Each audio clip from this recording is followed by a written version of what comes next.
এখানে আগেরকার দিনে যুদ্ধ হয়েছিল মানুষরা মারা গেছিল, এইখানে ফেলে দিলে আবার জীবিত হয়েছিল। পানি আমরা পাকিস্তান পানি দেওয়া গেছে, ফেলে দেওয়ার পরে এখানে ফেলে দেওয়ার পর আবার জীবিত হয়েছিল। এখানে ফেলে দিলে জীবিত হয়েছিল। হ্যাঁ, মানুষ মারা গেলে এরকম ফেলে দিছিল, তা আবার শাহ সুলতানের সাথে শাহ সুলতানের সাথে যে হিন্দু সম্প্রদায় না, এখানে মানে যে লোকগুলো মারা যেত ওই লোকগুলোকে এখানে এনে ফেলে দিলে আবার জীবিত হতো।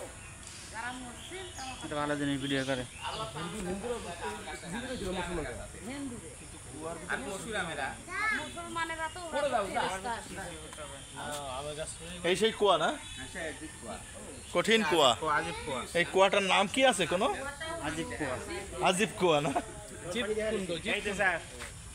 জিঙ্গু কুন্ডু। জিয়ত কুন্ডু। এটা হচ্ছে সে বিখ্যাত কুয়া এই মহাস্থানগড়ের। যদি আপনারা কেউ আসেন অবশ্যই এখানে আসবেন, দেখে যাবেন। এখানে কথিত আছে এখানে নাকি পরশুরামের সৈন্যদের যদি কেউ মারা যেত তাদের এখানে ফেলে হতো এবং তারা নাকি জীবিত অবস্থায় এখান থেকে উঠে আসতো। কথিত পরশুরাম। পাশি তোড়ে নেই, এলা পাশি দিয়ে আমার এই চাচার বাড়ি হচ্ছে রংপুর, মিঠাপুকুর।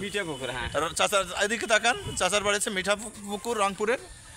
দোয়া করবেন আমাদের জন্য। আলহামদুলিল্লাহ, আল্লাহ পাক রহমত করুক আপনাদের। পরশুরাম তো অনেকদিন শাসন করছে, তার বল কি শেষ তার পরাজিত করছে। জিয়াত কুন্ডু। এটা হচ্ছে দেখেন এই ঐতিহাসিক লেখা, এখানে এনার ডিটেলস এখানে আছে, অবশ্য উল্টা উঠছে, আমি চেষ্টা করছি।